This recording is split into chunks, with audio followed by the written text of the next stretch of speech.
So, welcome to episode 11 of the 24-Hour Hustle Show. And today, we got special guest and community servant, Julius Boatwright.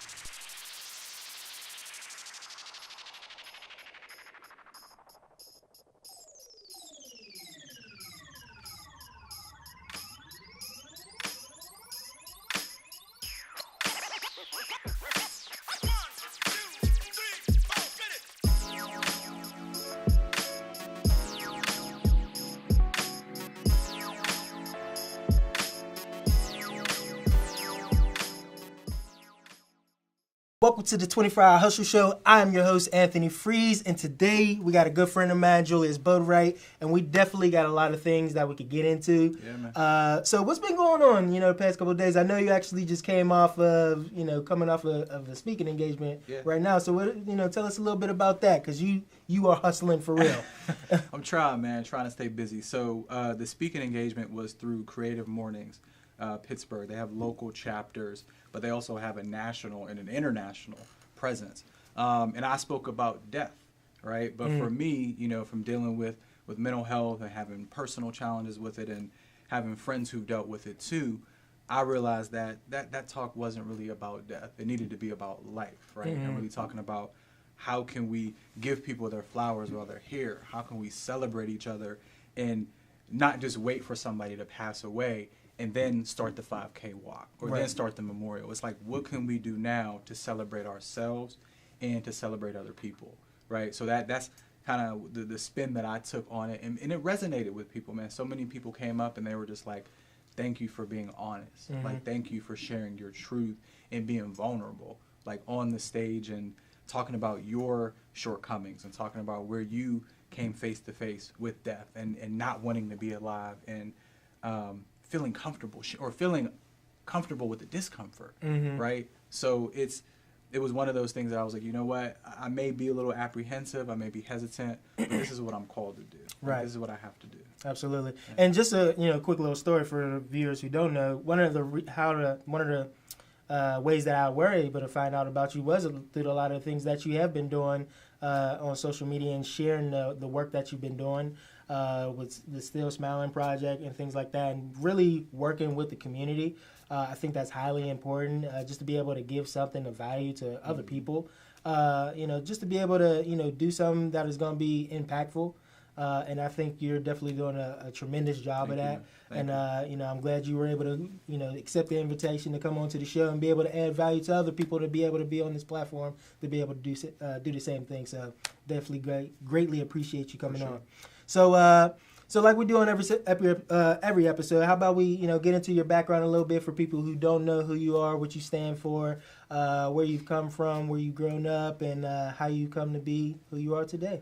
Yeah, man, that's a $1 billion question, man. It's like, no, I come from humble beginnings. I didn't have everything I wanted, but I for sure had everything I needed, right?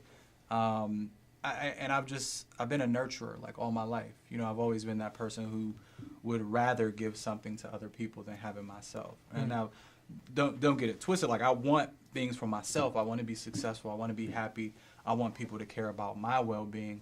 But what keeps me up at night is when other people aren't doing well, when other people are hurting, when other people are suffering. So, and that was instilled in me from my mom, from my dad, from the people, siblings, from the people around me at a very young age. And I dabbled, I got in trouble, I saw some of the mistakes that some family members made, but for the most part, I grew up around a loving family, and I just carried that through like my life. I'm like, how can I pay it forward? How can I give back to people in such a way that it just creates this ripple effect to where I touch one person and then they go out and they make a difference in somebody else's life, and so on and so forth. So that's, I think I feel like I was born a helper. I was born a servant. I was born a social worker, and that's what has propelled me in leadership spaces, right? Because a lot of people think in order to be a leader, this is important. You got to read all the right books. You got to surround yourself around certain people. You got to have a certain charisma about yourself. But what I found with leadership is it's just, how can you inspire other people and get them to feel comfortable being who they are, right? And empower them in such a way where they're like, you know what, I feel good when I'm around you. I feel valued when I'm around you. I don't feel like this like top down approach of you sort of dictating to me. So right. I've like latched on to that. And, you know, every relationship I go into, I'm like, what do you need from me? Mm-hmm. And then what usually happens is people say, okay, well, you could do this, or maybe I don't need anything from you right now. Mm-hmm. And then they come back and say, well, let me do this thing for you. And let me connect you to 3 other people who can connect you to 3 other people Mm-hmm. who can maybe help you with resources or space or whatever the case may be. Just be a shoulder for you to lean on, right, in your time of need. So I really just try to carry myself like that in every space. Like, I feel like when you have an opportunity to give or to serve and you don't do it, you're failing. You're failing yourself. You're failing the people around you. You're failing the world. Because those opportunities, that's not just happenstance. Like, that's divinely orchestrated to see, are you going to take advantage of this opportunity to give? And when you do that, call it what you want. Call it spirituality. Call it divine intervention. I just think it's a part of life. And so many times people miss out on their blessing. They miss out on opportunity because they're looking at it the wrong way. They're trying to like it's okay with taking charge and setting your own path, but at the same time you gotta be mindful of like the things that happen along the way. And when you look back, you're like, wow, like all that had to happen for me to get here. But as you're like moving along, you're like, oh my goodness, like I don't want to do this is silly. I know exactly what you mean. You look back and put it in perspective. You're like, I had to go here, then I had to go back, then I fast forwarded, then I realized I forgot a bunch of stuff. Like, so you have to you gotta trust the process. You have to. Absolutely. One of the things that I feel like has been able to help you become very successful is that you do want to add value to other people, and you genuinely want to do that. That's one of the things that I speak about a lot, is just being able to add value to other people first. And there's a quote that I live by, and I feel like you either heard of it and you also live by it yourself. It's by Zig Ziglar, and he says, if you just help enough other people get what they want, you'll get everything you want.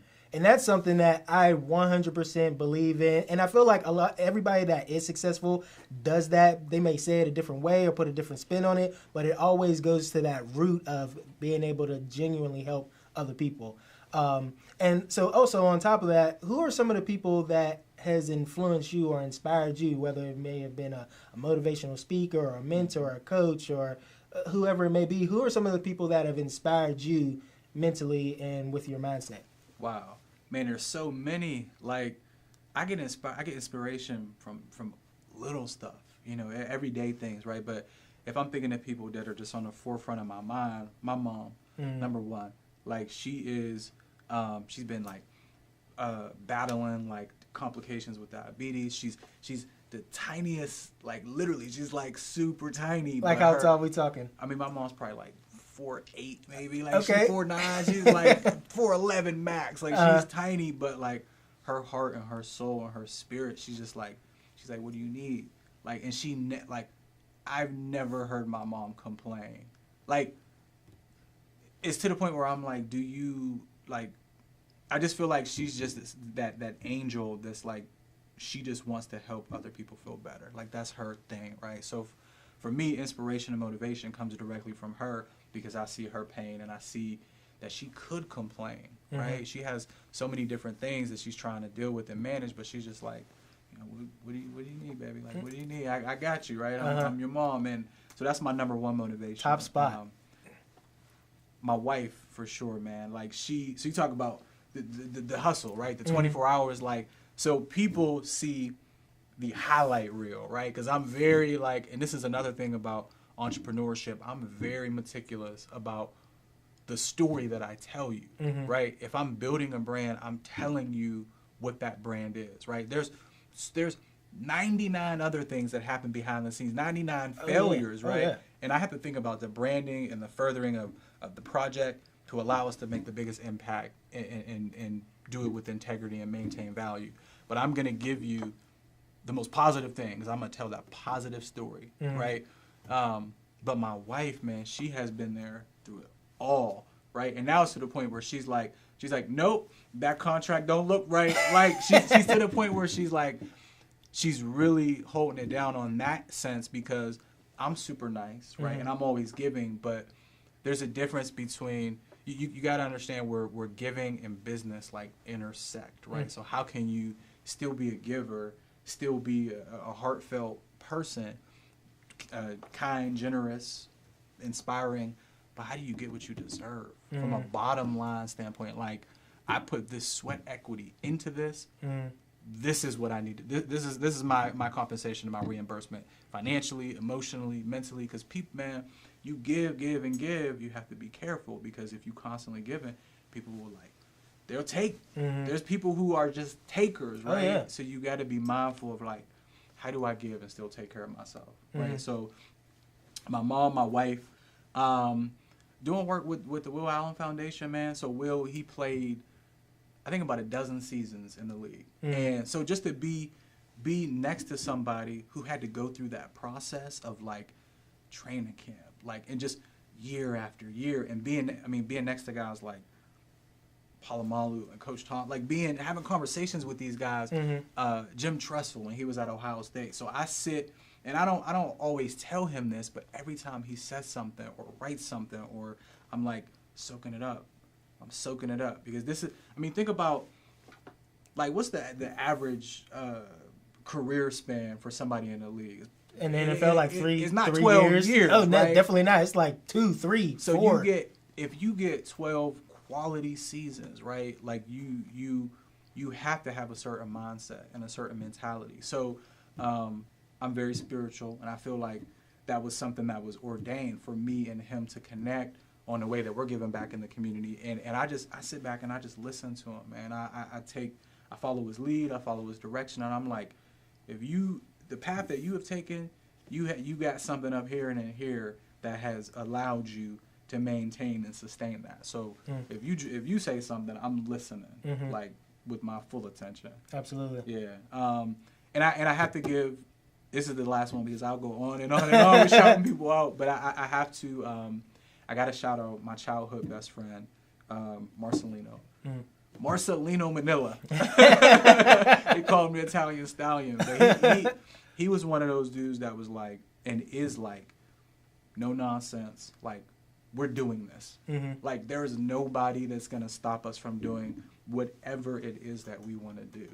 And so me being the gentle, nurturer, that's my personality. But he's bro, you got to do it. You got to just, and you don't have to explain yourself to anybody, right? So, man, those are 4 people. There's a ton of y'all. There's so many people, man. I could go on and on and on, and those are just 4 that I have the intimate connections with that inspire me on the daily. Absolutely, I feel like that leads up to a great topic that we actually don't get a chance. We haven't talked about too much in this show is association. And just being having those people of influence in your life. So we kind of know, having the positive side and, how people can influence you, inspire you, things like that. What's your thoughts on, the toxic relationships or the kind of association that may start to arise once you start to see a certain level of success? We started talking about this a little bit before the show. This actually was something that was getting me a little fired up. So let's talk about that a little bit.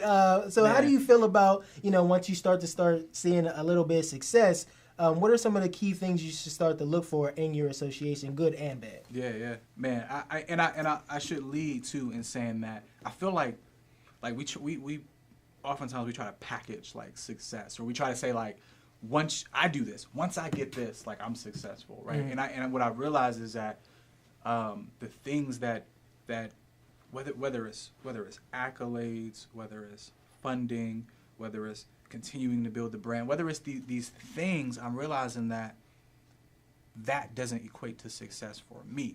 For me, success is when I'm finishing up a street therapy session and somebody's like, oh my goodness, that felt so good, I needed that. Or else, I was stuck, I was struggling, I was whatever, but just you sitting there listening to me for 15 minutes or 30 minutes, now I feel better. Now I can go back into my house with my my lady and whoever I'm interacting with, and I could be more positive. I could be a better person because of that. So to me, like, those little moments equate to success. Like, all the like accolades and stuff, like, man, they're collecting dust. Like, they don't do any work. And you have a lot. I mean, you've gotten awards and things like that, so you definitely have gotten some accolades for sure. And I'm realizing, like, you have to continue to do the work. But to your original question, I'm also seeing, it's like if like you building the brand, right? You guys building this thing and the support that you have, people don't see all the behind the scenes work. But what they will see, they're like, oh, you got this person on the show, you got that, you got the platform, the pictures are dope, they see all that, and they're like, it ain't even do nothing to get that. Like, they just, like, you just put a hashtag, like, it just happened overnight, right? So what I see is a lot of people that when I celebrate and I'm strategic about branding, some people are kind of like, and I'm like, why? Like, what? Like, why? And then it dawned on me, like, because you could do one of two things. You could consistently try to change those people, change the minds of those people. Like, no, I'm gonna get you to see it. I'm gonna get you to believe in me and embrace my struggle. And you could keep saying to them, like, well, this is what I did, and this is what I had to go through to get it, and I slept outside for 15 days. Like, you could do that, and then they'll just be like, they'll do that because it's in them. It's like, what I'm finding is that it's usually a reflection of other people's shortcomings or insecurities. And it's no disrespect to them, but it's just them working on them. So now I'm to a point where I'm like, I hear you and I see you, like, expressing that whatever, those ill feelings toward whatever I'm doing, but I'm not gonna let that win. Like, I'm gonna move closer and say, what do you need from me? Because you obviously are fighting and battling with something that, if I could support you, I'm gonna overcome that challenge. And before, I used to be like, man, like, why? Like, why are they not supporting me? And now it's like, the people who are meant to support you are gonna support you. And usually the ones that are saying that they don't support you or are not supporting you are your biggest supporters. I was just thinking the same thing. They're watching you the most. Yeah, they're watching. They're watching. They might be like this close to hitting that button, and they're like, nah. And you're like, and I can feel you about to hit that button. And not that that's the motivation or whatever, but and then you see them in public, and they're like, yo, like, I've seen, you know, what you've been doing, and sometimes it's humbling, right? Because some people you may not think are supporting you, they are. Like, they're praying for you, they're doing that. So either way, man, you can't get too high on the highs and you can't get too low on the lows, because the like entrepreneur ride, man, you'll drive yourself insane. Right. Absolutely. So that leads into, you know, because one of the things that you talked about a little bit in there is the mental aspects, and one of the spaces that you deal in is mental health. Yeah. So what are some of the things and some of the reasons that inspired you to get into mental health? I mean, I have my own personal struggles. You know, I never had an actual diagnosis, but I know for a fact that what I'm dealing with, like the symptoms, I know is you can connect it to depression and anxiety. I know that for a fact because I've been in the field, I've done my research, I've lived it, I've worked in it. So that to me, in trying to constantly figure out how I can cope and how I can be my best person, I've always come face to face with those mental health struggles, right? Had my own sort of, and I say half-hearted suicide attempts, right? And what I mean when I say that is because I never at any point in my life have I wanted to die. Like, life is so fun and refreshing. Like, I love living, right? But there were just moments where I did not know how to unpackage like what I was dealing with, and I had hundreds of people around me like, yo, like, I got you, whatever you need. But then you're like, you don't get it, like, you don't understand. And there is somebody out there that understands, but that's how, when you're in your head, and if it's genetic, if it's physiological, or if it's just in a down mood, like that's how your mind works sometimes. So that, my personal experiences inspired me. Losing my best friend from college to suicide. That I was already working in the mental health field, but when that happened, almost 3 years ago to the date, just a little over 3 years ago, it was like, that was the thing for me that was like, okay, you're in this field, you enjoy the work, you're gifted to do it, But that was the catalyst that was like, nah, like you in this now. Like this is your work, and this is this tragic experience. Like you can't explain it, you know, because I'm very spiritual. Sometimes people are like, man, you like too spiritual. Like just talk business to me, right? Ain't nothing wrong with it. So I feel like even in tragedy, like there's triumph in tragedy, right? It's just how do you harness it? How do you harness that energy or that grief and turn that trauma and that tragedy into something that's triumphant? And when I asked myself that question, I also got an answer that said, oh, and by the way, you're going to be doing something that you're not going to be able to solve. There's no solution for this work that I'm putting you in, but you need to do it for the rest of your life. And it's like, how many people would do that? If you knew that what you were working toward was never going to be achievable, like, would you do it? Or would you just be like, nah, that's a good question. I'm going to go fix a car, or like, not no disrespect to that, because the trades and all, like, but if it wasn't 1 + 1 = 2, like, would you still do it? Right. So between my experiences, my best friend from college, and just the system, like working, and when I say the system, we know the greater system, right? But also this mental health system within it that constantly fails people, constantly misdiagnoses people, doesn't meet people where they're at. And it's just like, you are your illness, right? You're your label, take these pills, or just being like, well, you got to wait, 6 months before you can get in. And it's like, what? Like, I just told you, what I'm dealing with. Now you telling me I got to wait because of a shortage of psychiatrists or a shortage of openings or whatever the case may be. So I'm like, man, I get it. Like, I got to do something about it, and I got to do something now. So that was like, those three things were really the catalyst for me. Absolutely. And then, one of the things that helped inspire that, like you said, was, your best friend, passing away. And that is, manifested and turns itself by, taking a mess and turning a great message into it by creating something like the Still Smiling Project, which is a nonprofit that you're looking to start and which is focused around mental health. So for people who are looking to, get into starting a nonprofit, and you're right in the thick of things, right in the process of getting one launched, what are some of the initial phases or some of the challenge or roadblocks that you may be facing, and what are some ways that you are overcoming those? Yeah, I think one of the things I would say is that, so Pittsburgh is so rich with nonprofits. We Pittsburgh has nonprofits for nonprofits. That's like, we got a lot. The way that we are. Right. So with that, you have to, I would say, understand that if there is a need that is currently not being met, or is being underserved, right? That you can fill within that gap. Does that call for you to start a nonprofit? Because some people I just want to start a nonprofit just because I'm passionate. And I feel like that's what a lot of people run into. So you got to ask yourself that question, because it might be better off partnering with somebody, right? You might, because it's like Pittsburgh, we also do the same type of programs all across Pittsburgh and the county.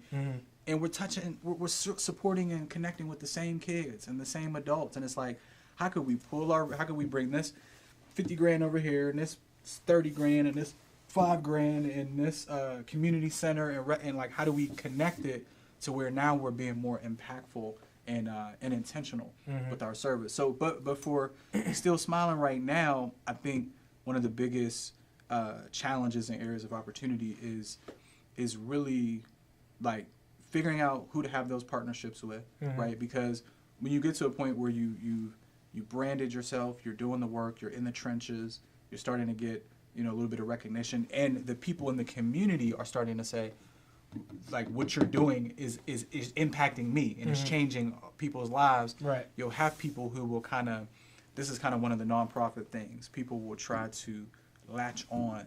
It's not just in the nonprofit world. It's in the for-profit world. It's like, oh, well, we see now that these funders and these investors and the people they're taking their chips and they're putting it over here to this thing. Like, how can I get involved with that?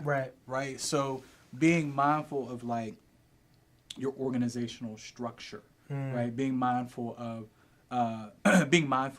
intellectual property, right? Who owns what, and making sure that when you got your people at the table, like that are on your team, you got to know why people are at the table, right? So you can, it's like chess, because we got 4 people at the table and we're talking about whatever the nonprofit or the for-profit is, you got to know what their vested interest is. Somebody might be at the table solely for money. Somebody might be at the table because they're thinking about partnerships. Another person might be at the table because they just want to give. Like, they just want to give back and do something. The other person might be there because somebody's making them be there, right? So you got to, and you can never assume that everybody's on the same page, like day by day. So that's what I'm learning in the nonprofit work, is you always got to have temperature checks. Check in with people, because you're dealing with human beings. I think we forget that sometimes. We think like, all right, it's just business as usual, like just keep it moving, do the work, I'm doing the work, but you got to like check in with people like, yo, how are you doing? Like, how are you feeling? What do you need? Is this enterprise moving in the direction that you see it moving in? Because you might have a vision and see things moving a certain way, but the other person might be like, I'm not feeling that because I don't feel like I'm, or whatever, or this is the vision that I had, so that you can put it to paper and say, I hear you, I see you, I feel you. This is what our structure and agreement is moving forward. What it does is it allows you to be more impactful and be more intentional and be more nimble with how you use resources and leverage resources. But you got to have those open and honest conversations that people don't always feel comfortable having. Right. That's a lot of good information as far as like organizational structure, how to deal with people, how to be able to start building up your culture within your organization. What's the mindset of someone that you have, at the table? That's a lot of good stuff right there. That definitely is. A lot of good value that you just even added to me, and hopefully to a lot of people watching. So in building all of that, you've definitely been able to see a lot of good success. One of the biggest things that I love and enjoy is when you were able to be a participant in a TED Talk. So share with us that story, because there could be some people that may even want to be able to get into coaching or speaking or do keynotes and things like that. And I want to eventually at one point too. So I want to know, how did you get the opportunity to be a keynote speaker on a TEDx Talk? It still like blows my mind, man. I'm still like, I remember like leading up to it. I'm like, man, I'm about to pull a Tupac. I'm about to go somewhere, like something. Like I gotta do something to like get out of this. Because or Dave Chappelle and just go to Africa or something. I gotta do something to just disappear, man. But like relationships, right? Because it's not that I have a set of skills or whatever any different than anybody else has, right? Everybody has the potential to be great. Everybody has the potential to be a leader, to lead in their own way, right? Because we have this image of what is a leader, what is great, what is a speaker. And I didn't look at myself as a speaker, but what I did know is that I know how to nurture relationships. I know how to make people feel good, and I know how to do that in a genuine and an authentic way. That is, I should say this.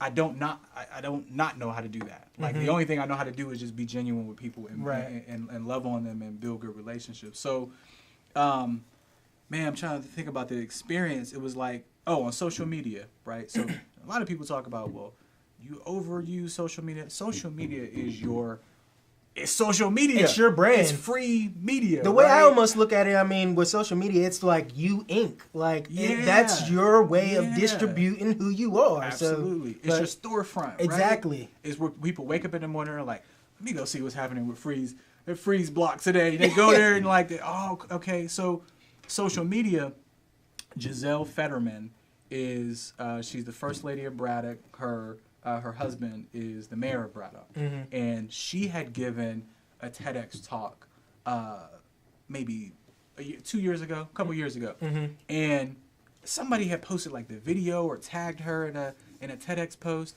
and I commented on it like I watched your video like a dozen times, like I loved it. It's like my morning inspiration, and she's like, I'm like, how you wait for like somebody to respond. You see the little bubbles. I'm like, the thing is bubbling. Like, what is she's gonna be like? What is she typing? I'm like, it's too much for just thanks, right? And she comments and she's like, you know, thank you, appreciate it, can't wait for yours. And like immediately I'm like, what? Like, wait, what is she talking about? Yeah. I'm like, no. Like Kevin Hart voice, like, no, it's not that type of party. Yeah. And so I like within 10 minutes I get an email. I'm copied on an email with the Tedx Pittsburgh people that I haven't even met. It's like, hey, and this is Giselle, like the power of relationships and her being a nurturer and paying it forward. Mm-hmm. Hey, it was good to see you guys.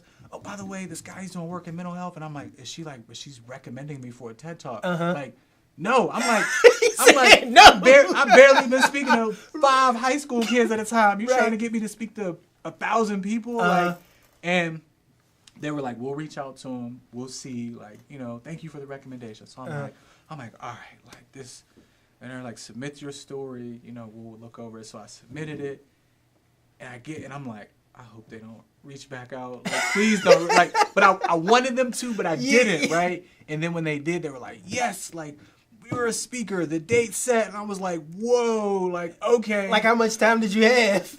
Oh, it was probably to prepare for the talk. Yeah. Oh, months. Okay. Months. Yeah. But the time that they responded, the turnaround time was quick. And then I'm like, okay, I had a couple months. So I had enough time, a ton of time to prepare.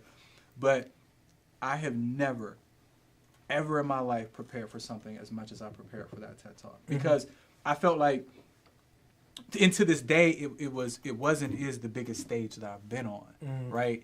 And I was like, if I'm going to be answering my call, and I'm going to be talking about my experiences, and I'm going to be talking about my best friend and his experience, and I'm going to be pouring out these intimate things with the world, I got to be on point. So I every day I'm walking through, I have having like fake microphones. I'm holding like the remote control, like just walking back through, talking to my dog. Like I said the speech. I got my earbuds in. I'm on the T. I'm listening to it every day. Listening to it. I'm in the car. I'm listening to it, and I'm rewriting it. I wrote it out. We wrote a script, and I'm rewriting it. And I'm rewriting it like, I don't know, maybe like an actor does, trying to get their lines right, but also trying to be like, how can I take this written message, but be organic as I'm presenting it, right? So I'm not just like, I'm here to tell you about mental health today. Like, how do you get your spirit into it? And it's crazy because the night before, I was like, I've never had so much anxiety in my life, man. I slept for an hour, but the night before we did rehearsals, and Bill Strickland is like this. It's not just a Pittsburgh thing. This guy is like global, but he is known for being a community servant, and he's a business minded community servant.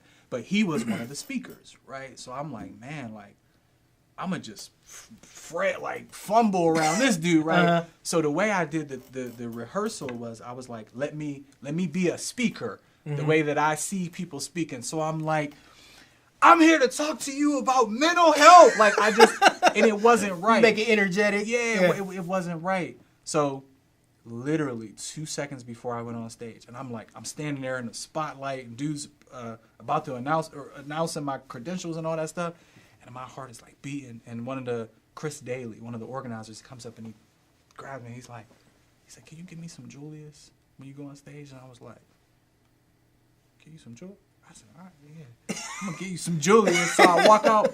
I changed the whole presentation style. I went from and I walked out, and I was just like, this mental health system is broken.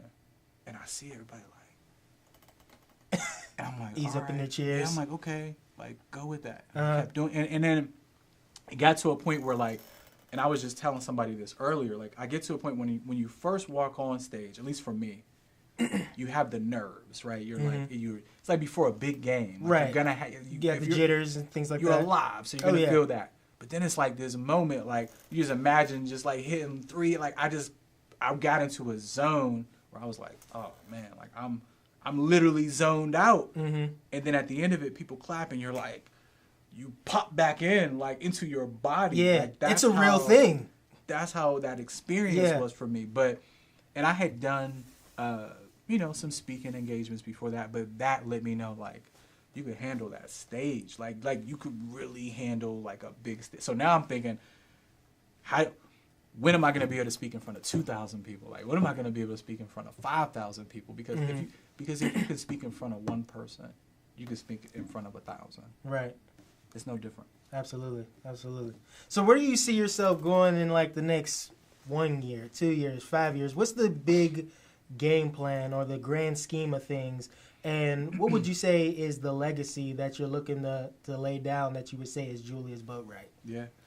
I foresee with both spaces that I'm in, with the Will Allen Foundation and Still Smiling, just growth, right? But not just growth for the sake of growing, right? Because this is another thing with nonprofits. A lot of nonprofits, they grow and they get money, they get investors, they get more people to serve, but they don't do what they do well. They do it. Like stop going away from the original mission. Yeah, they have a mission drift, and they're not as effective as they should be because they're not being strategic about curriculum design, program implementation, evaluation. Some people think nonprofit is just doing stuff in the community. Man, you got to design curriculum, you got to get it evaluated, you got to monitor progress, you got to do assessments, you have to. Then you got to meet your overhead. You got to. But I mean, there's so many pieces. So when you talk about, where am I going? I just want to be strategic about the growth of the foundation and the growth of Still Smiling, and see where there's organic synergy and how we can strengthen other things in the community, right? So I see, the foundation, man, just continuing to strengthen our name, our curriculum, continuing to be in more schools in Western PA and Ohio, and just being intentional and impactful. And I see Still Smiling doing the same thing, growing, continuing to perfect the model, right? Iron out the wrinkles, and giving is global, man. So really, I mean, in my brain, I literally see no limits. So I think that sometimes to a fault, because I'm such a big thinker, so I gotta have people around me that are like, they can bring it in back to the day to day. But man, I see these things just being, not just making a local and a regional impact, but a global impact.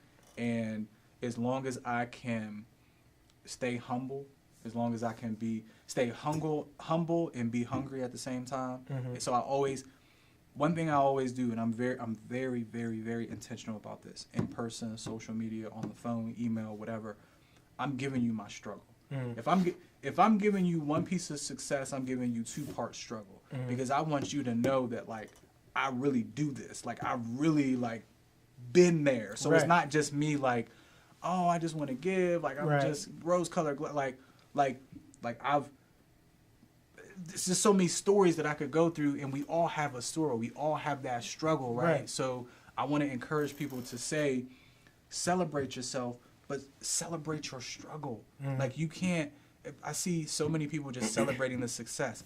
You have to tell the entire story. Right. You got to talk about the struggle and the success and everything in between. Because if you give people too much of the struggle, it's just like, man, like, dang, dude, like, you, like, you need a hug. Like, I feel sorry for you. Or if you give them too much of success, it's like, man, that's all he talk about. That's all she talks about. So it's like, I'm telling you, I come from humble beginnings, and I see you, I value you, I love you, I appreciate you. Let's build together so that we can share in the success. I'm not trying to own everything or have everything for myself. Like, I want everybody to eat. That's my mentality. Some people are like, no, I'm like, no, because it's not mine to begin with. This isn't. I was put here to do something, and I think that I'm working toward it. Right. So this whole idea of it's mine, it's theirs, like, it's none of ours. Right. We just have to be good stewards. We got to steward it and pay it forward. So for the next generation and the next generation, that they're cool. Right.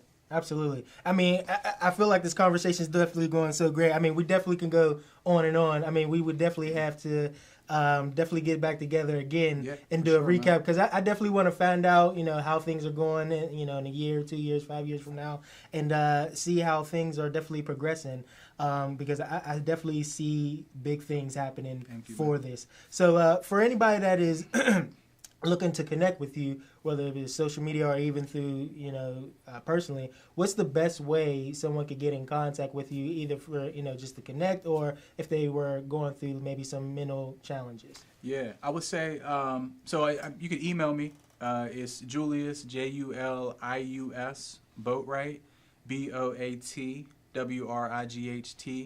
@gmail.com.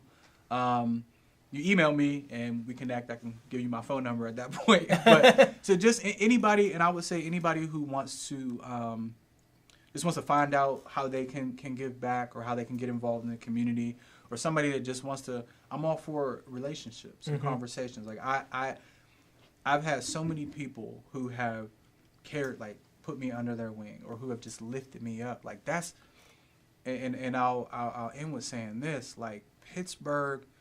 And even where I grew up at, Farrell, like, people just lifted me up. Like, so there's no way that I would be where I am and continue to move forward without people just lifting me up. Right. So if I would be a fool not to give that back to other people. So I'm here. I'm here for the support and sharing in the wins. Like, I want us all to win. Absolutely, absolutely. Well, I definitely appreciate you being on the show, brother. I feel like we definitely got a lot of good information, a lot of good insight, not just for myself, but also for the viewers as well. And like I said, we're definitely going to have to get back together again and see how everything is progressing and going. So we're going to wrap. Now that you know what Julius does with his 24 hours, I want to know what you do with your 24 hours. Definitely like, subscribe, turn on notifications, comment down below, and we will see you on the next episode. Yo, that was the most jam-packed 40 minutes of all time. that was